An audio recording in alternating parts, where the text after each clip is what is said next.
आत्मा और परमात्मा के बारे में जो ज्ञान है वो है अध्यात्म ज्ञान। उसे समझने के लिए सबसे पहले तो ये जानना होगा कि मैं कौन हूँ। हम खुद को ऐसा समझकर जीते हैं जैसा हम शीशे में खुद को देखते हैं, शरीर और एक खास चेहरा। लेकिन सच तो ये है कि कुछ समय पहले, डेट ऑफ बर्थ से पहले, यह शरीर तो था ही नहीं, और कुछ समय पश्चात मृत्यु होने पर यह शरीर फिर समाप्त हो जाएगा। हम अपने भीतर अच्छी तरह से जानते हैं कि जन्म से पहले और मृत्यु के बाद किसी स्तर पर तो हमारा जीवन अवश्य है। वास्तव में हम सब आत्माएं हैं। हर आत्मा कपड़ों के जैसे एक शरीर को ओढ़कर घूम रही है। हम आंख बंद करते हैं, ईश्वर की प्रार्थना करते हैं, जानते हैं हमारा ईश्वर के साथ एक मधुर संबंध है।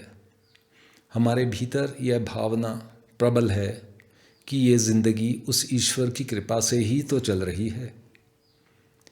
इसी बात को हम और विस्तार से देखें तो हमारे भीतर भी विस्तार होना शुरू होता है, एक्सपेंशन ऑफ सेल्फ।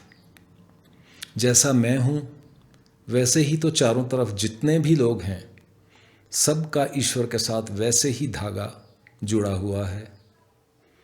अब एक मज़ेदार सीन क्रिएट होता है। 10 दिशाओं में फैला हुआ ब्रह्म और उसमें से अनगिनत धागों से जुड़े सब लोग। और मज़े की बात तो ये कि भौतिक स्तर पर भी सब लोग सांस की डोर से तो जुड़े ही हुए हैं। सब उसी एक वायुमंडल में से ही तो सांस ले रहे हैं।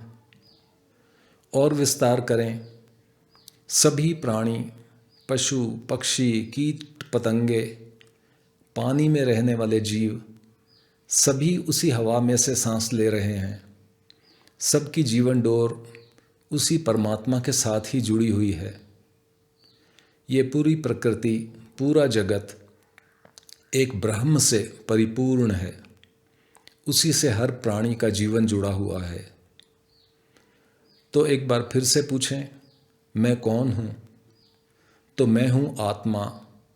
मेरी जो जन्म की तिथि है उसमें एक नया शरीर लेकर इस दुनिया में मुझे भेजा गया।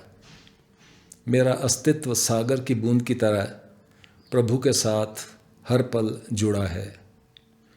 उन्हीं के दिए जीवन से मैं जीवित हूँ। उनकी बनाई सृष्टि को देख रहा हूँ, उसमें जी रहा हूँ। उसी वायुमंडल में से सांस ले रहा हूँ जिसमें से दुनिया भर के सभी प्राणी ले रहे हैं।